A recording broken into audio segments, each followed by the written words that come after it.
Another difference it's revealing between us and our neighbors to the south is this concept of inalienability, and that is so foundational to the founding of America and sort of the motivations to found America in the first place, to have sovereignty, to have independence, and the influence of philosophers like John Locke and supporting this Hmm. idea that there's private property and the fundamental thing that you own is your physical body, right? Hmm. And the state should not be able to interfere with that. And moving forward, we need to decide if we are the kind of country that is. Uh, it's funny to talk about this unification collectivist stuff because there's being a group on the one hand, and I think we're going to talk about some of the problems with collectivism and utilitarianism, but there's being a member of a group in a way that's problematic for the individual, right? That where your rights are at any moment vulnerable to what's best for the group. And I'm going to sort of argue against that view. But on the other hand, I mean, democracy does require a certain kind of cooperation, right? It requires individuals not just to think of themselves, but to think about how their actions will affect their neighbors and fellow citizens. Um, but I think a really nice analogy is to think of how a choir works. In a choir, not every person needs to sing exactly the same part in exactly the same way in order for it to work. And in fact, beauty comes from a kind of discord, a kind of harmonic discord. So you can have a unity without having perfect identity.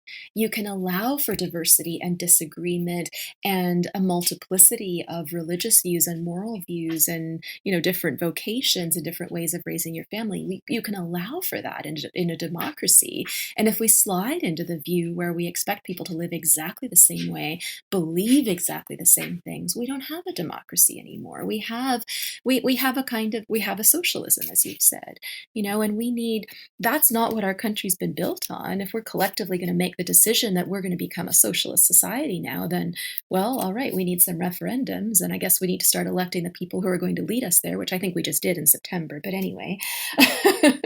Hmm. But Hmm. I guess my point is that that's a conscious decision that would need to be made. And what we're seeing now, this expectation that everyone behaves the same and everyone must follow this secular collectivist view, that is not, in my mind, consistent with what we've built over the last couple hundred years. Now, And it's an embarrassment, to be honest, I think, to mhm, people who have given their lives to build this country. mhm. Now, Mm. earlier you sort of made a comment regarding, a very high standard to let's say violating another person's rights or justifying it. Hmm. And I wanted to bring that back to, with you use the term inalienable, which you didn't say rights, but I think about inalienable rights with respect to the US. And in Canada, we don't have that same principle built That's right. in. Yeah. Um, and Yeah. I wonder, in my mind, I'm thinking about, collectivism and unity sort of being at contrast or conflicting ideas a little bit. Hmm. And the concept of inalienable rights somewhat serves as a means to protect the ability to maintain unity because the inalienable rights protects the individual. Hmm. And I'm wondering if, maybe COVID has made you maybe question that way that the US or sorry, the Canadian Constitution builds in this sort of competing rights as Hmm. opposed to the inalienable rights concept. Well, I've certainly learned a lot more about how, our core rights are thought of in Canadian law and how the Oakes test works, and what effect a declaration of an emergency has on the court's willingness and ability to protect individual rights. I've certainly learned an awful lot more about that, but I think you're very right that we don't have the same concept. We don't think that rights are inalienable in Canada. We think that they're important. There's this core set of rights, and I think sovereignty over one's body is one of them.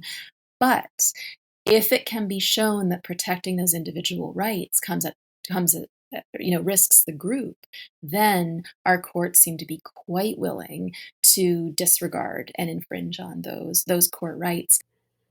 Please subscribe and hit the bell to stay up to date.